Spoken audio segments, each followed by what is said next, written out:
Welcome, welcome, welcome everyone to another episode of Walking with the Master. I tell you, listen, I'm excited again. And I know every time you open up the show, I'm excited. And the reason why is that I have not exhausted all of the friends and family of our family, of this system, of the beauty of Doc. The reason for this show, Walking with the Master, is to lift the mind, lift the idea and the thought and the minds of others to know who Dr. Moses Powell was and is, if you understand what I'm saying. So this is Grandmaster Abdul Azziz. I am Grandmaster Abdul Azziz Muhammad, formerly known and presently known as Grandmaster Anthony Muhammad. So listen, family, I'm happy to have you, but I'm more happy to have this guest that I have, which is a friend of mine, a family member of mine and ours. So I want to introduce you. That's right. I want to introduce you to him. And this is Grand Professor Byron Hurlock. Let's welcome my brother. How are you? Thank you very much. Man. I think I'm more honored by you saying I'm part of the family. Oh my Your God. family. For sure. There's no question about it. And too much are we, people in general, we've come up together, we've been around each other all of this time. I mean, if we're not friends, if we're not family, what are we? So anyway, you're my family, and you are absolutely my friend. So I appreciate you for being on the show today. And I remember our talks when you was in when Worlds Collide in Brooklyn, and I used to come up there and knock on your door. I think I had to go up the steps to get to your office, and yes, sir. welcome me with open arms. Man. And I looked around, I observed everything, and I realized you was in the middle of work. You was busy working on your business and everything else that you had on your plate, and you took the time to just spend time with me. And I still remember those talks, and I appreciate it. Man, thank you. I appreciate you. And again, you've always had a beautiful attitude. You've always, demonstrate, a warmth. And I always appreciated just how you were from the very beginning with me and just coming in, and you were always open. So yeah, well, yes, sir, clearly, yes, sir. clearly it's just definitely a blessing to have acquainted with you, been acquainted with you and whatnot. So listen, this is the deal here. We're here on Walking with the Master, and we talk about Doc. This is to keep his memory alive and his art alive, of course. Yes, and I know we can't even kill his art. We can't forget his art because there's so many that have been touched by him. But I want to keep everyone aware that his touch is on everyone. And so many people, even though they don't claim it, it is still there. But yes, sir. Yes, so sir. this is what we do from the beginning, Grand Professor. We do this. We look at the individual, we open up and say, let's go to the root of the tree, to the root, to the beginning. And we want to know your beginning. Where did you begin? And what, who instructed you? Who taught you? Where did you get it? Because you got a number of things in terms of training behind you. So would you go through some of that with us? Oh, yes, sir. I in junior high, I think it was in Brooklyn, IS 320. And I think they call it Jackie Robinson Junior High today. I'm not sure, but near Empire Boulevard. And there was a brother there, I must say, that I was playing around with in the streets. And I grew up in Crown Heights on Park Place and Bedford Avenue. And, playing tag and stuff like that. And then he started chasing me down. And then once he caught me, we weren't fighting each other, but hey, his brother's playing. And he put me in a chokehold that I knew was, let's put it this way, a professional chokehold. He knew what he was doing. And we spoke. I said, where'd you learn how to do that? And he told me at the Academy of Music, he's taking this class. And it wasn't jujitsu, it was a karate or something like that. And you know, the very next week, I went there. I knocked on the door, an Asian guy opened the door. And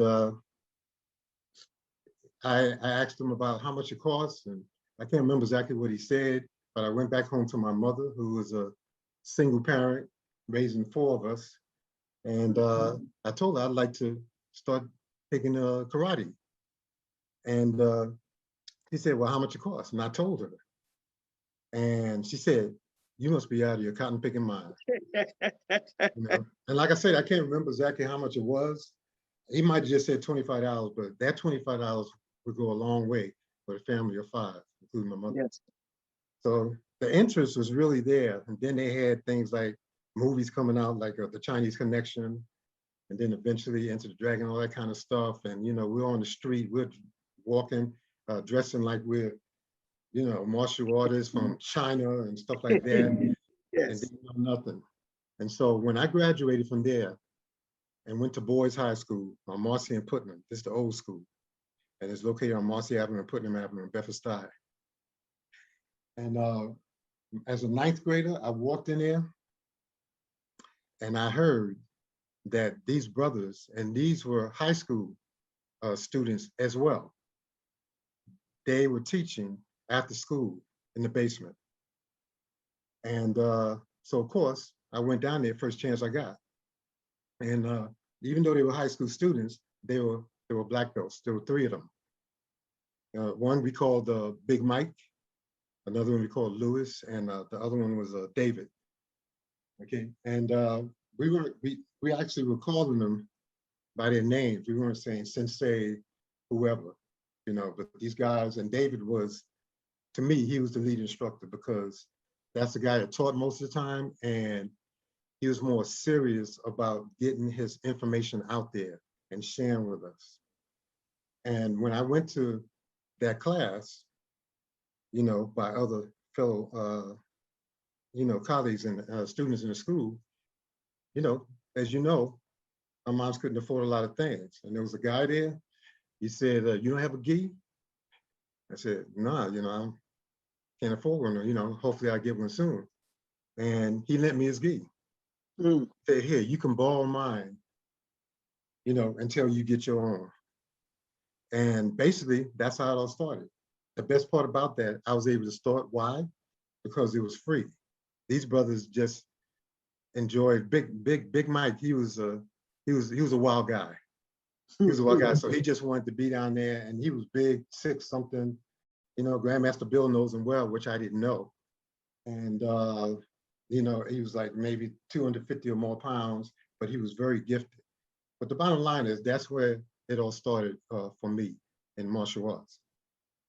And this went on for, you know, a couple of years. And then, you know, unfortunately, or I should say fortunately, because I'm here today, and thank God, you know, I had to drop out of school and I started working full time before I got to my junior year.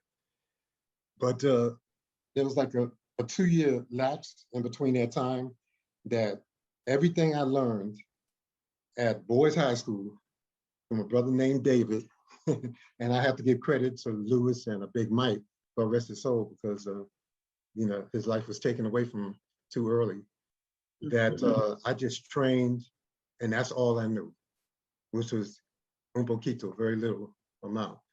And so when I joined the service at 18, the military, and after my military training and my AIT, you know, I focused on the aviation, and they shipped me overseas to Germany, and then I started up again.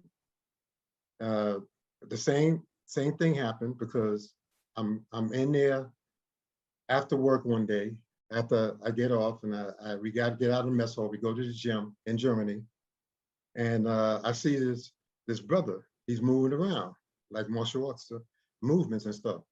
And I said, okay, and I went over there. And back in the days, we used to do this a lot. I challenged him. He said, okay. He said, okay, just let me stretch a little bit first. I said, all right. And by the way, that first system at boys high school was a karate do. And so when I got with this brother, he said, let me stretch first. And when he went over, he said, wait a second. I said, okay, I know this guy. He knows a little something, because just by his mannerism, I knew already. But then when he said that, it's telling me that this brother, he's coming with something, but I'm the one that challenged him, and I was looking forward to it. And I'm watching this brother over there do the splits. I can do a half a split, but he's doing a complete split. But anyhow, so we got up there, we squared off, greeted each other. And then I realized how much over the past 2-3 years, by that time, that I constantly was training, and it was over and over and over again, because I didn't increase my knowledge, but I became better at what I knew. And I realized that day that I needed to start lifting up my knowledge and my skill level, because every time I made a move, this guy did a beautiful side kick. And we sparred for maybe like 15-20 minutes. And I asked him the same thing I asked the other guy, when I was in junior high school. What do you train at? He told me. And the very next day, I met him actually after we finished eating in the mess hall, and we walked about 2 miles to the dojo. And I introduced myself to Mr. Pond, who is the founder, he's the Grandmaster Daniel Pond, the founder of Pondo Kwan. And the very next class, I was there. And now I'm working a little because I'm in the Army, so I can afford to actually officially join a dojo, And so that was my second time being in a dojo, the first one being the free one in high school.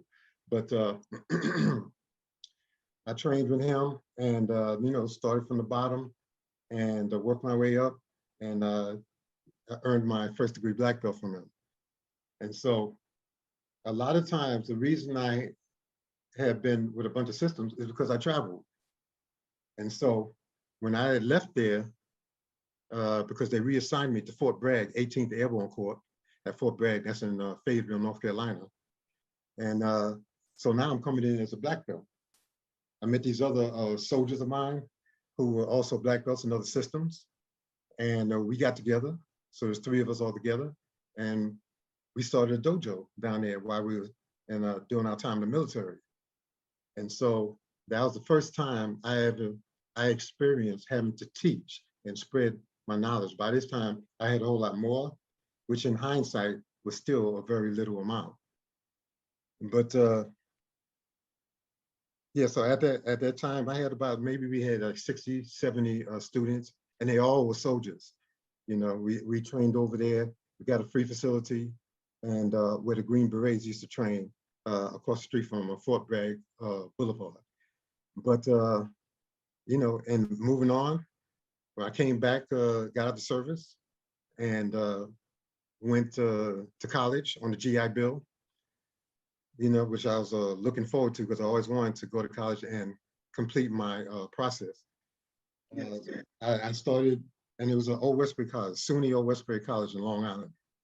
And I started the Old Westbury College Martial Arts Club, Old Westbury College Martial Arts Club.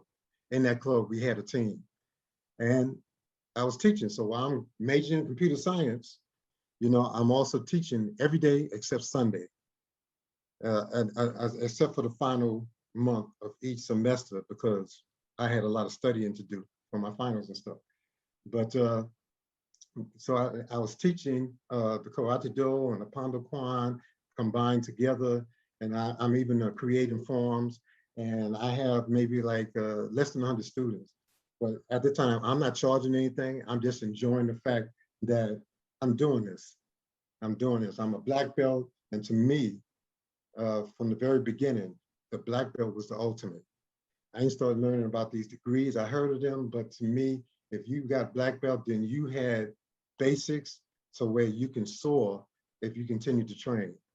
Yes. And so that was my experience, my first experience, of course, being in the service, but then continuing my teaching experience at the college.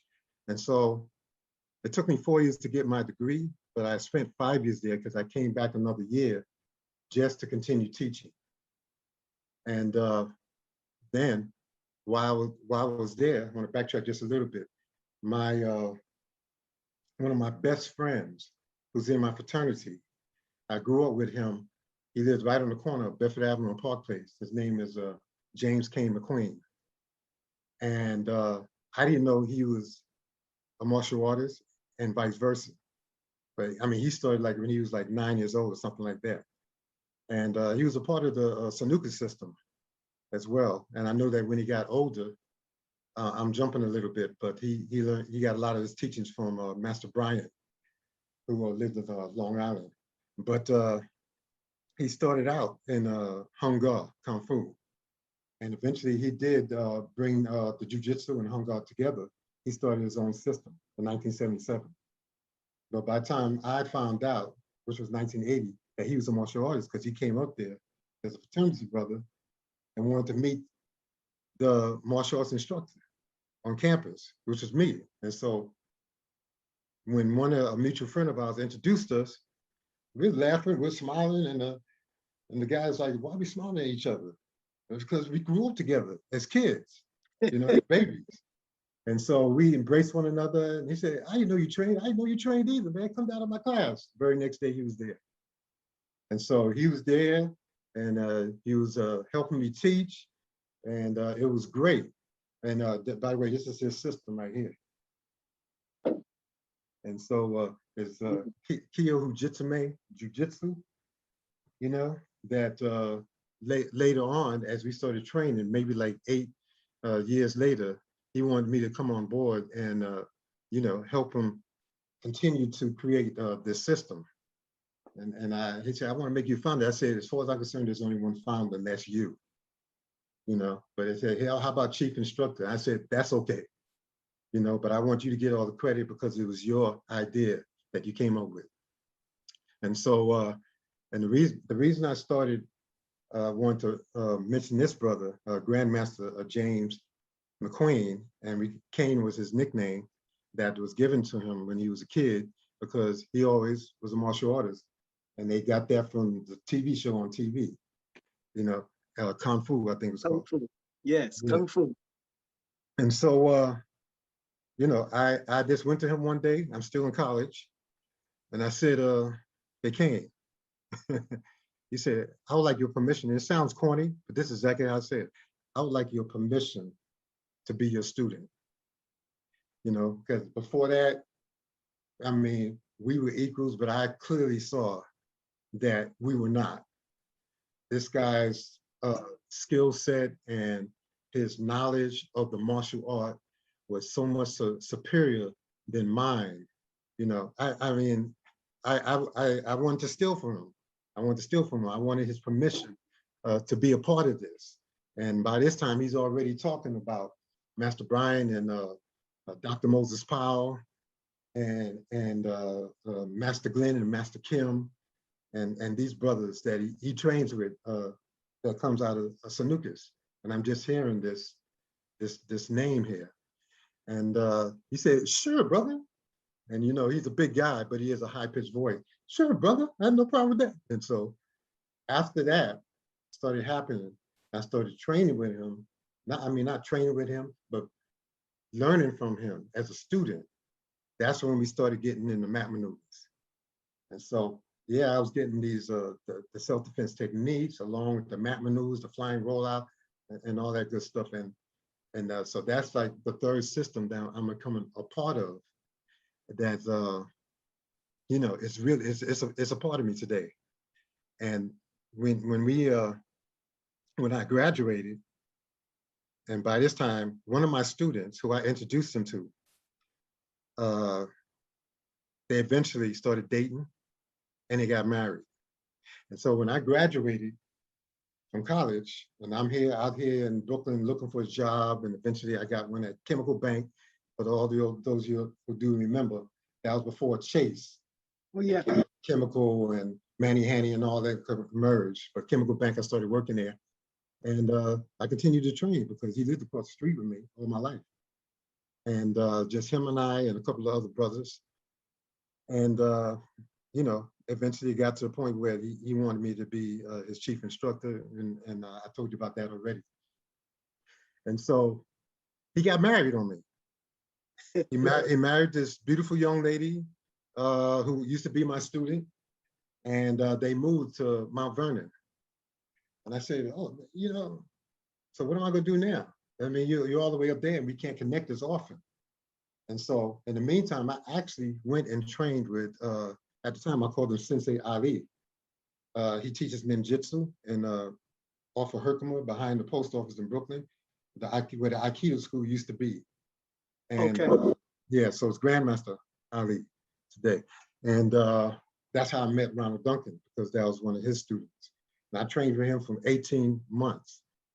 And until I said, Grandmaster McQueen, you know, I like this ninjutsu, but you know, it's something that is pulling me back to your system. And, you know, and I want to be able to get together more often. Can you recommend somebody else to in the meantime? And he said, take down his number, call this brother. And that brother wound up being Grandmaster Robert Crossan. Yes. Robert Sugar Crossan. And I went over there, and the first class I walked in, the dojo, and they were pumping, but he wasn't there that day. But I met Professor Stone, Grand Professor Stone, and he was his assistant at the time. And he came in there. At that time, he was like 300 pounds. And this big guy come in and very soft-spoken and telling me all about the dojo and said, well, Master Crossan was not here today, but he will be such and such date. So I came back and I sat and I met Grandmaster Robert Sugar Crossan and in his office, and I told him about James Kane McQueen, you know, who he was familiar with. And he said, but you know, if you come here, you know, there's a lot of times I let, you know, other brothers come in there and train who are black belts, and they take advantage of the students, you know. So would you mind starting out as a white belt? And I looked at him and I said, I just want to train. I have no problem with that. I just want to train. And he said, great. You start next class, and that's exactly what I did. So I came in and as a white belt, and I've been training with him ever since. And that's when I went all the way up through the ranks over the years, and I got my black belt again. And as a matter of fact, he said, you know, you trained before, and you know, I see where your attitude and your personality is. By this time, we've known each other for years anyhow. And he said, so you know, I'm just going to give you a second-degree black belt. I said, okay, yes, sir. I appreciate that. And I look forward to continue training with you. Now, by this time, I did meet on several occasions Dr. Moses Powell. And so he was coming up. Yeah, I think he was living in Georgia at the time on a regular. And I started training with him every chance I got. And so when he moved back up here, and I have to thank you, Grandmaster Abdul, for being a part of this, for encouraging him to move back to New York. Because in the indirect way, you know, I owe you a lot, because when he moved back up here, when I started training with him, and it was consistent until eventually I know he had these classes every weekend, and I was there. Okay, my job wouldn't allow me to come down during the week because I was trying to make money and support a family, but I never hardly missed a weekend, you know. So the whole anyhow, thank you for that. And so that's how I really, you know, indirectly I was getting that training from you know, Grandmaster McQueen and Grandmaster Crossan, but now I'm getting it directly from Dr. Moses Powell, and that's how my journey went. And then I say a few years later, you know, he had the exam, the master's exam, and that's when I went there. And thank God, you know, he granted me a fifth dan at that time. And then it took another few years. I became a sixth dan with the Rikio Jitsume, but then Dr. Powell granted me a seventh dan in the year 2000. And so it's been a while, but you know, I treasure those memories. And to answer your question, Beautiful. that's Beautiful. why I have the rank in several systems, mostly because of travel. But hey, you know, I'll take it anywhere I can get. Yes. Well, you know, those days, those times were really, really good times because the training was strong. It was hard. You know, and we didn't know any better, you know. So those were good times to have that. And the story of going from different instructors is not absolutely not a new thing. I find that uh, many of those that I interview and the instructors that have been through here have studied various styles. I remember Doc actually going to various dojos and whatnot. I remember going over here in Chicago. He used to go to an Aikido dojo. Now he's a he's a super master who could actually take the master, but he was always open to knowledge. And Gosh. that comes right from a Grand Professor. Well, I called him Grand Professor Yes, Lee, sir. but he's really the Supreme Grand Master Florendo Visitacion, you Yes, sir. know. Yes, sir. So he talked to me many times as well about his journey and touching, you know, different styles. He said, I didn't have to stay there long. You know, he would get some essence or something that he was looking for, or just got out of it, and then he would keep moving, but he would continue building it. I remember a conversation with Oshinan, Antonio Pereira, and you know, he talked to me about how, the Supreme Grand Master, Florendo Visitacion, because he was with him at one Yes, point. sir. They were together in a system, and Gosh. but it wasn't, you know, the final thing for Supreme Grand Master. It wasn't the final thing for him. It wasn't what he was intending on uh, being in terms of staying. So he had to also move on from there and continued. So he was tremendous. Just to know that that man taught Dr. Moses Powell, that Mhm. he used to throw him around, that he used to lock him up. He used to do what Doc did to us. Gosh. It was Mhm. incredible, you know. So that was always beautiful. So I appreciate the story and giving everyone an opportunity to see where you come from and whatnot. I want you to talk to me about the individuals. You know, talk to me. Let's Mhm. start with Doc, even though I know he's on kind of the back end. Well, and when I say back end, that's meaning just down the line in your training, not in terms of the last or something insignificant. So tell me, what did you think about how he taught and what he gave to you? Sure. Yeah. Yeah. Oh, and before I forget, in 2004, that's when I got awarded ninth degree by Grandmaster McQueen. But you know, it's an honor to know Dr. Moses Powell. You know, I think that I considered myself, as I was going through that long explanation of my journey. You know, I spoke about how I started, and then I just had a certain amount of knowledge that I trained over and over again, and that little bit of knowledge.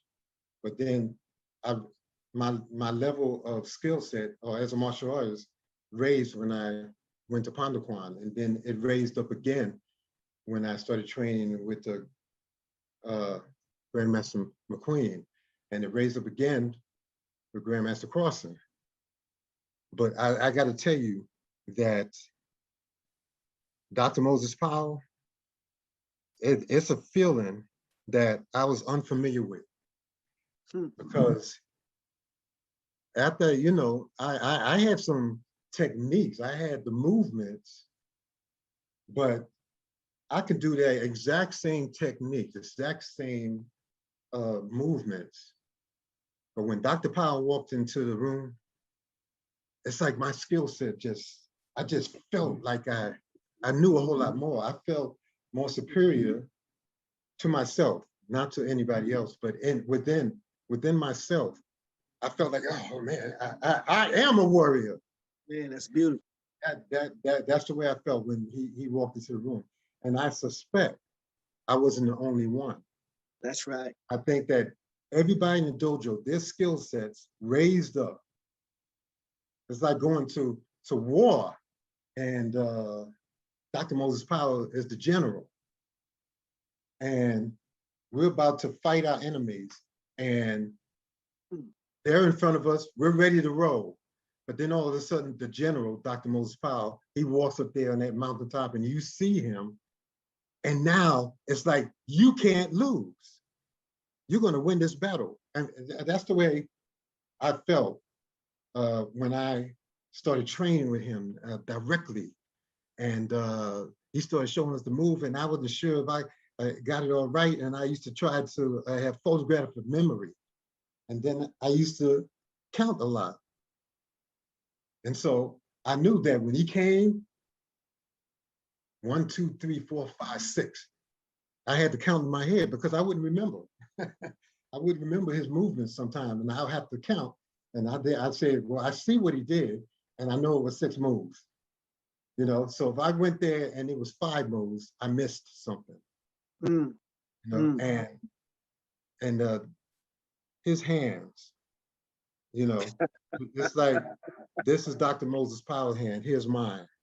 Right, you know, and his fingers right. extended out. I mean, I shook his hand many times, and they just, the fingers were longer, and the palm was wider, and it was just amazing. And this man did an extraordinary man, did 1 finger rollouts, and he used to put 200+ pounds on that 1 finger, you know, and, you know, and so, I mean, I've gotten to know him, you know, because for over a long period of time, but I still was in awe, and I couldn't help but show him respect every time.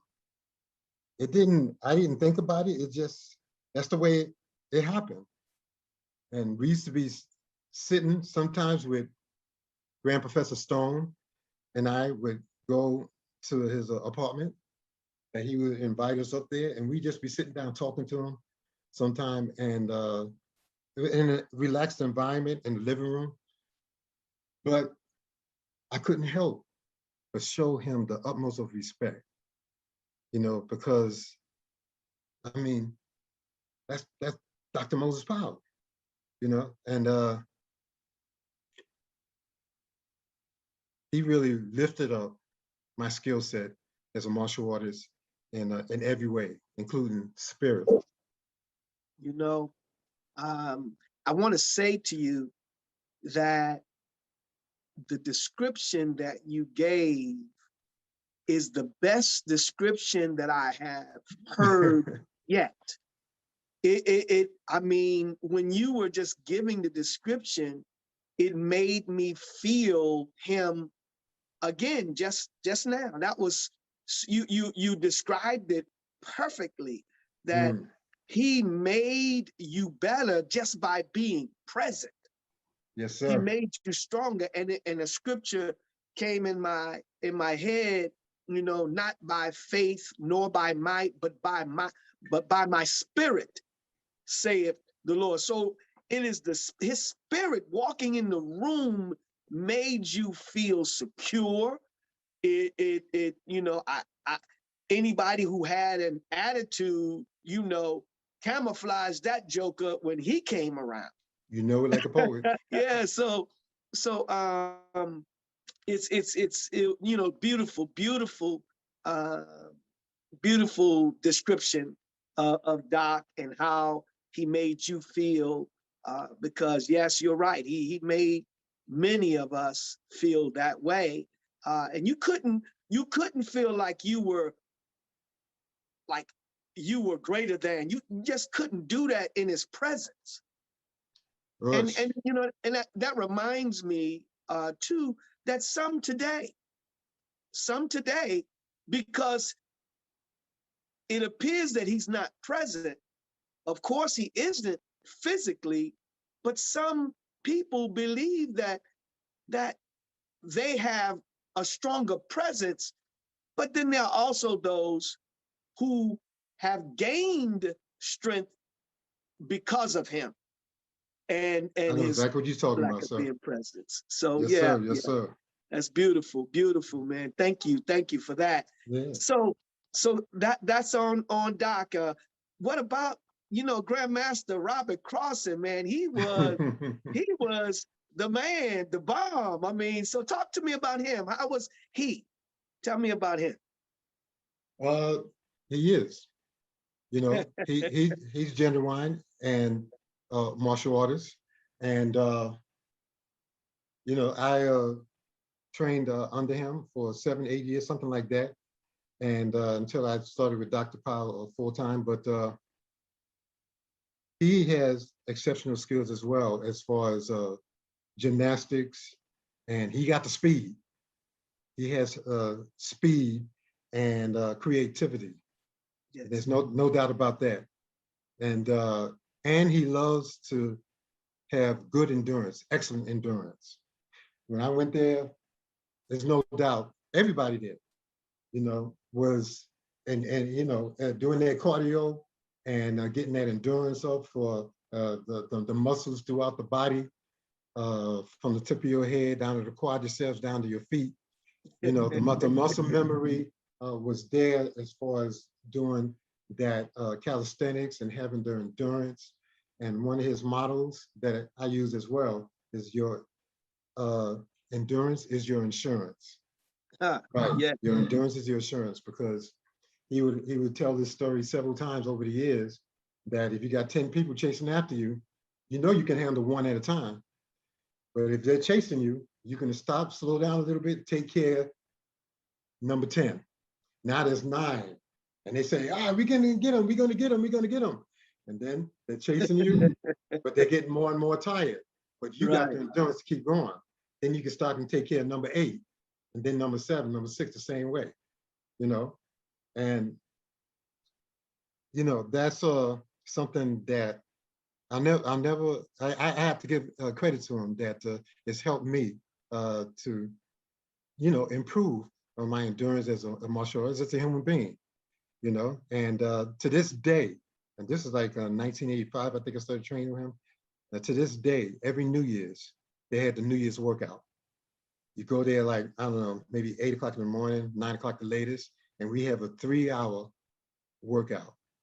And the thing is, I don't think we did any techniques, any self-defense techniques. It was all endurance. I mean, if you do 100 or 200 sit-ups under normal circumstances, now we're doing 1,500.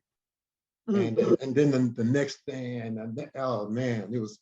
I mean, it's one of those times when you know you're going to be drenched within 40 minutes, but you still have more than 2 hours to go. And every New Year's, while we're in there, nobody's going to give up, because nobody gives in. And we just continue until we drop, and nobody is going to drop. You just do it, and your mind gets set, and he's pushing you.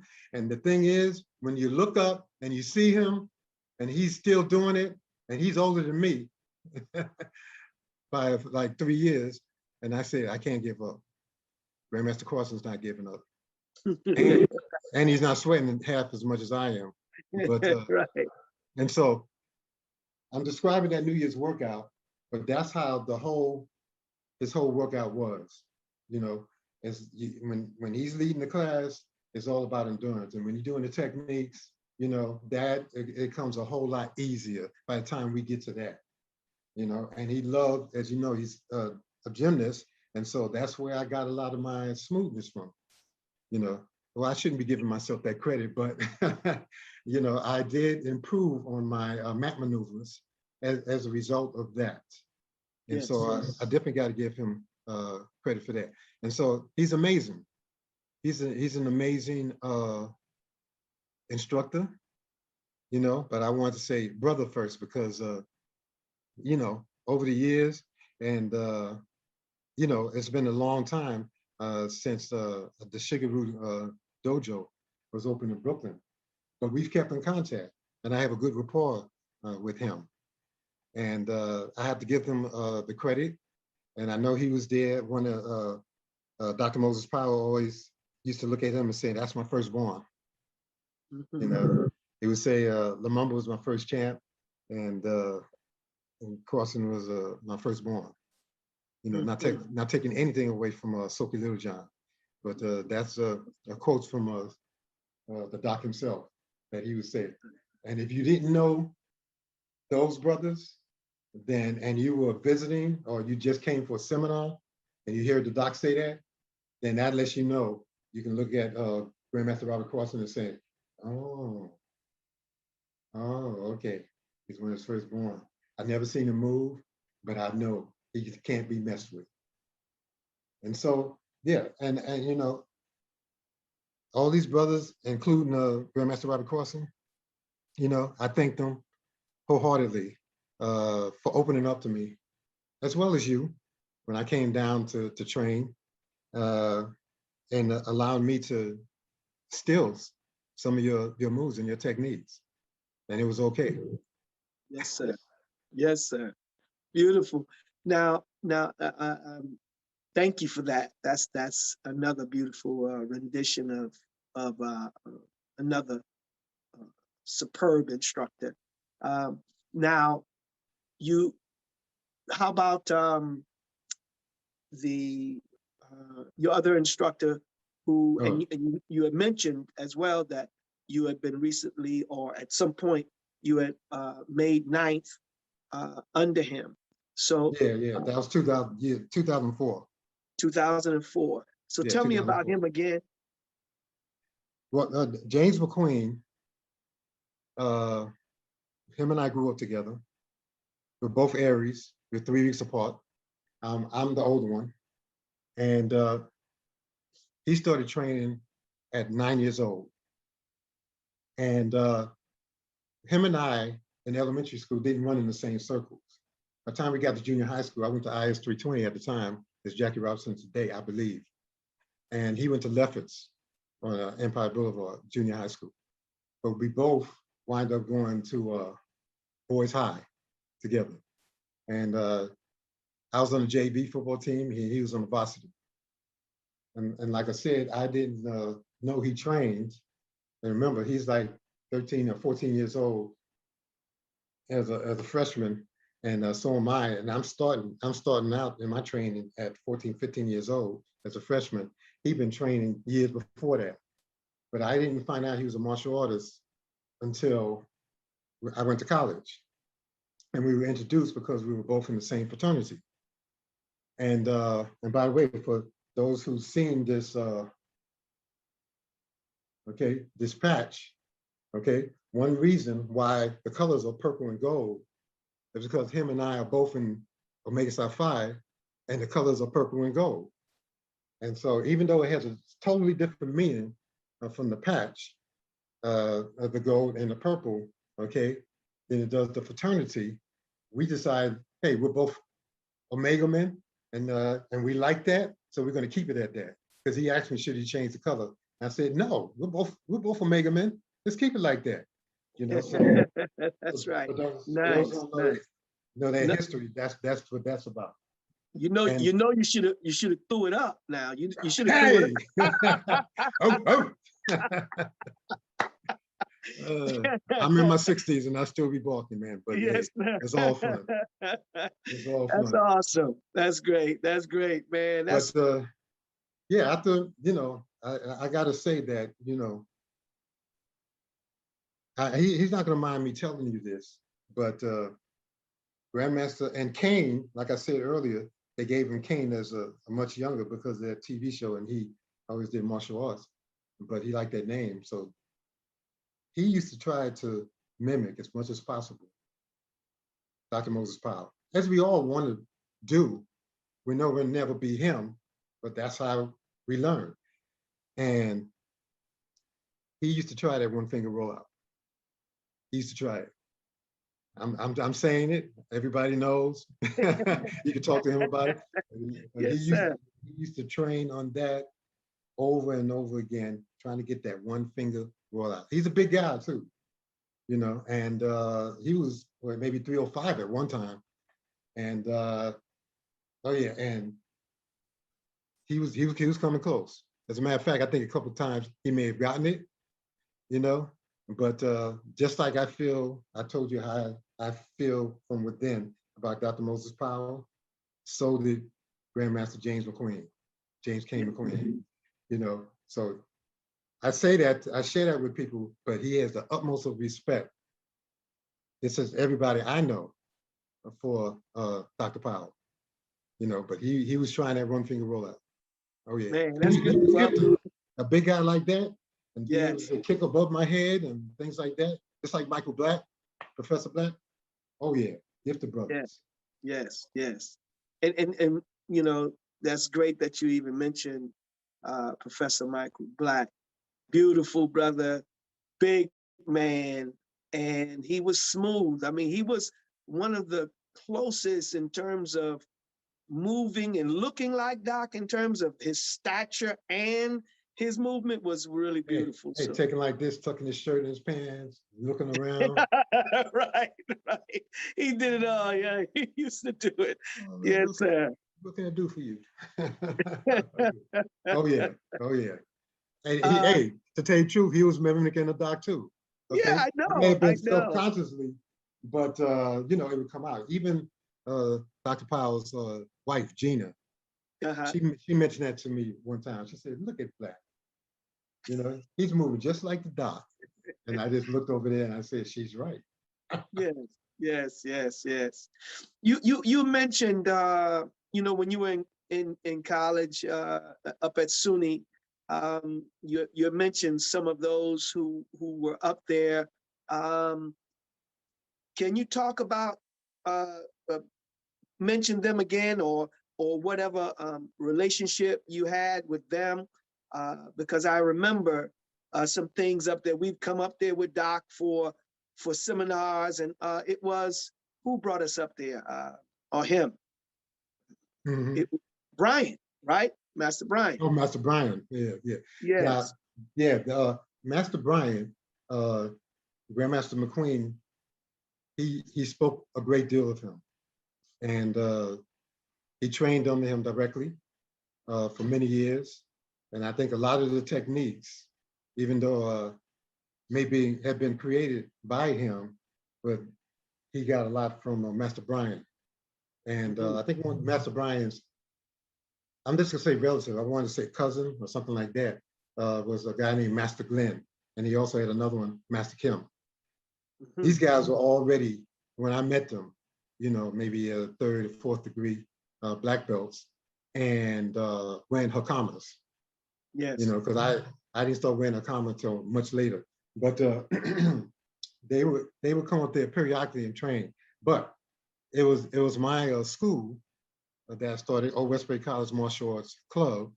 Okay. You know, and I called it a club because I needed to. I wanted to get some funding, and so I was able to do other things in the student body on the campus, and bring and inclusiveness and bring other students involved in it. So I would have events. I would have martial arts demonstrations. They come and see it for free, and I use the money to pay for the DJ, which didn't cost much, and food and things like that.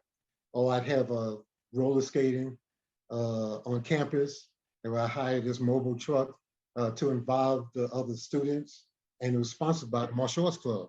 And so I have a lot of community things, or student campus activities sponsored by the Martial Arts Club. And I don't know how I got into this. You know, I did grow up in church, and we did a lot of that. But it was cool. But as far as the martial arts training, right, it was just me, the main instructor up there, and inviting my martial arts buddies to come up and once in a while help me teach. That's nice. That's nice. I mean, I didn't know that. I'm glad to know that now. That you know you had kicked that off there, and I do know what you mean in terms of a club. I had I went to New York City Technical College, you know, right there in Gosh. Brooklyn, and Yes, sir. and when I was going there, Doc told me he told me to he said, listen, there's someone there that's teaching. He said, I want you to go there and I want you to go there and take charge of that. And you know, he told me some other things too that I'm Yes, not going sir. to Yes, talk sir. about. But Oh man.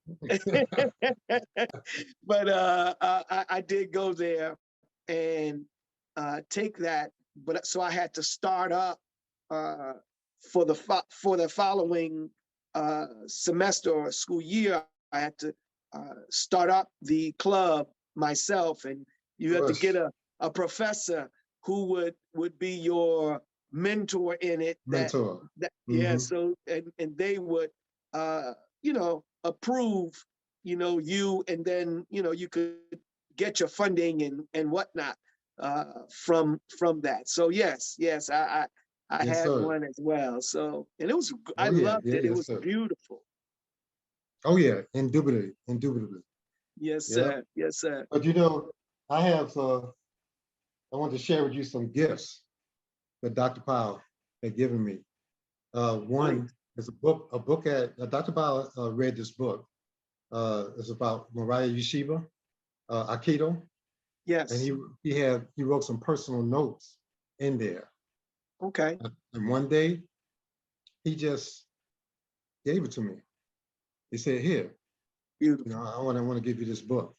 And I said, "Oh, thank you, sir." And when I took it home and I opened it up and I saw the personal notes in there, and so I wasted no time. I started reading it. It took me a couple of weeks. I'm a slow reader, but that along with his personal notes. And then when I went to give it back, he said, "No, it's yours. Mm. I want to give it to you. That's yours. I gave it to you." I said, "Oh, yes, sir." And another one he gave me Beautiful. at another time.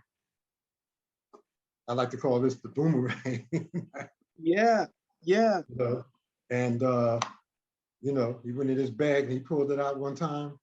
I said, "Wow, this is amazing." And thank you, sir. Thank you, sir. One time, when Grandmaster McQueen came to my house, he saw this. He said, "Wow, this is great." He started moving around. And then when he went right here on the edge, there are two small knives that are razor sharp. Mm. And they went flying out. And I didn't know they were in there. Whoa. I didn't even know they were in there. And I was like, whoa. And I looked at them, I checked them out. And I said, "Man, this is amazing. And the other one I wanted to point out was one day on the Sunday when we used to have the master's class at Memorials Collide in Brooklyn. I drove down because I was living in the Bronx then, so I drove down that morning, and I'm standing in front, and I'm the only one there, and it wasn't open. Dr. Powell comes walking up. Yes. You remember that? Yeah. What I Oh no, mean, no, I'm sorry, you wasn't there. right, right. No, I'm not sure if I told you the story. I only told like 4 or 5 people. Oh no. Go ahead, please. But Dr. Powell comes walking up, and we waited for like 15 minutes. Nobody else showed up. So he looked at me. He said, "You got your sticks?" And I said, "Yes, sir. They're in the trunk." He said, "Let's go across the park." So, and those sticks were the 2 sticks I bought from you years ago when you Wow. was going to start the stick training. Yes. I don't know, 1990. I don't remember when, but I bought them from you because I planned on coming down there and getting some of that knowledge. But anyhow, so we go to Prospect Park, and he takes one of the sticks and he starts showing me that technique. Boom, and you tighten them up here, right? And then after 2 or 3 times, he hands me the stick. And I'm like, holding my hand. I said, what do you want me to do? He said, I want you to show me you understand what I just showed you. I said, and this is probably a stupid statement. I said, but Doc, you're the doc. And he looked at me and said, That's right. boy, you better come over here. I said, yes, sir, yes, sir. So I proceeded to do what he did. And you know, I like to count. 1, 2, bring it around his shoulder blade, under his neck, put it there. Oh, yeah, okay, okay. Nice. And he said, boy, you don't know what you're doing. Give me that stick. He did it again. Now he whipped it on me with a little more spirit. And he put it up there. I said, yes, sir. In my mind, within a split second, I thought to myself, I don't want him to lift up that spirit anymore. I don't want him to put more emphasis on that. So I don't have a choice. I don't have a choice. And so he came at me one time, boom, boom, boom, boom. He said, answer. He said, oh yeah, that's more like it. That's more like it. Then he showed me a second technique. Same thing. Of course, this time I know better. And so when he gave me the stick again, I did exactly what he showed me. And then when I locked him up there, he put him in the arm bar, put the stick down there, braced it against his rib. He said, inside. You like that, huh? I said, and then he said, and then we embraced one another. And that was that. But to get to this point of this story, which I consider the greatest gift rather than the ones over there, is that then we'd be in the dojo, we'd be working out.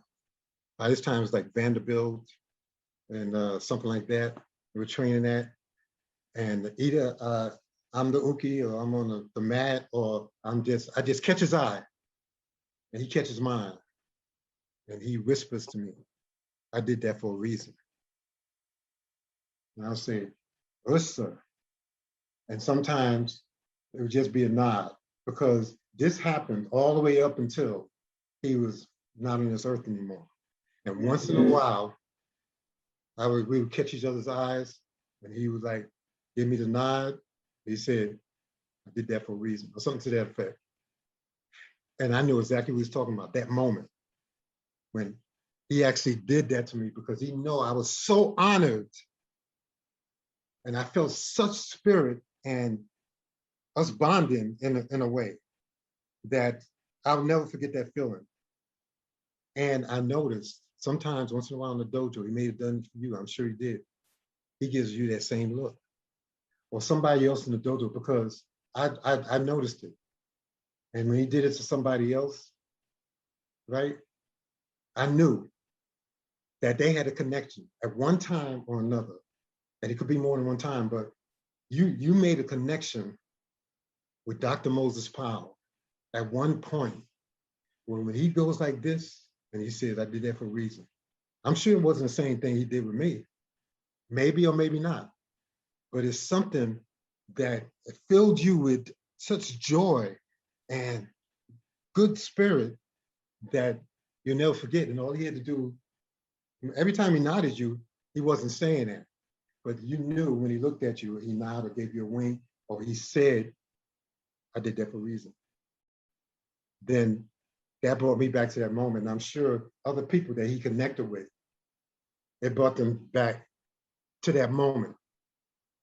And it made you just that much more proud to know this man, to be around him, to learn from him. Yes. And, I mean, when I think about things like that, and I do this quite often, exactly when I'm talking to you, I'm talking to myself. Sometimes it's out loud, and sometimes it's in my mind. But, I miss him. I miss him. And I remember those moments. I love his gifts, and the greatest gift of all. I'll never forget that technique, those techniques, those two techniques. And the very first technique he did on me, I'll never forget it. And the very first technique I learned when I was in Boys High, when I first started out as a freshman in high school. The very first thing I remember to this day, because once in a while I go over them again purposely to bring back memory and to reminisce about that moment and how I felt. But I got to tell you that the doctor, as great as he is, and he can humble himself, you know, and has such control, you know, because I felt his strength, and I seen stars, dots, you know, and in the dojo one time he had to get his kinks off at Professor Carson's school, Grandmaster Carson, and I was the highest ranking guy there, and I was like looking around, where's Michael Black? Where's the Santa Stone? They weren't there. They were, because they were, you know, they would have been the first one on that floor, and they weren't there yet. And then when Doc called me up, bam, and I saw stars, you know, those big sparkling things, and I laid on the floor, and I looked up, and here comes Professor Stone and Professor Black, and I had never been so happier to see those two brothers walk in the door. And they both were 300 pounds at that time, you know, but they were my buddies, and I was so happy to see them. And the doc looked up at them and said, "You got a problem?" And they said, "No, sir." And as big as those guys was, they skipped like they was 99 pounds to the dressing room to change and put on their gis. But yeah, going back to that gift, I'll never forget that. And I feel so honored, you know. I used to tell people this, only like 3 or 4 people. And I said, I wish somebody was behind a tree with a camera. So they could jump out, click, and they could click, you know. But in talking to them now, I am so happy. And I can see it in my mind. I see him in my mind that he gave me that gift. And I'm happy he gave it to other people too, other martial artists that were there, whatever connection or whatever happened, you know, he helped to build their spirits. And by him building their spirits, it also built mine. I'm getting it from the man himself, but I got to tell you, Sogi Hassan and yourself, Grandmaster Bill, you know, that's the kind of spirit that I love to be around. I think of you guys all the time, man. I know, don't let me get in trouble now. man, I appreciate you, love you for all that you have given, and I know that there's more, and you'll think about it, and we'll be back, and I'm looking forward to getting another guest on, and I'd like you to be on when we do that guest, and we'll talk about it. Okay, yes, sir. Yes, in sir. time to come. But I really thank you for your time, for your words, for your spirit, and what you have shared with us. It helps to keep Doc's spirit up, and keep it available for others to hear and feel from you and from others. So thank you for this time that you've given me. Yes, indeed. So I was there that day when he added that on. From now on, I want you all to agree. That's right. Touch your heart, from the heart. Heart to heart. That's right. Yes, that's right. You know. So thank you, my brother. Thank you, sir. I'm looking forward to talking with you again. And you've been on Walking with the Master. We walked with you, the Master, on the scene right now. Thank you. Thank you, sir. Have a great day. Watch your back. All right, you too. And everybody, listen. Everybody, make sure that you subscribe and press like and all of that. You know. So what we do is we're here to keep the spirit and the idea of Doc up, and to introduce the legacy of Doc, which is something. See, because Doc doesn't teach you and make you, he does not change you. He gives you and makes you more. So he doesn't take anything away from you. He gives to you so that you can just be a better person. So once you sound again, just like him, brother. Man, that's what I'm talking about. That's what I'm talking about. So everybody, you all take care, and I look forward to seeing you at the next episode, next Sunday. Yes, sir. Every student of a master here today, you reflect your master teacher. You want to walk like him. You want to talk like her. But you start by having an object in front of you that you admire.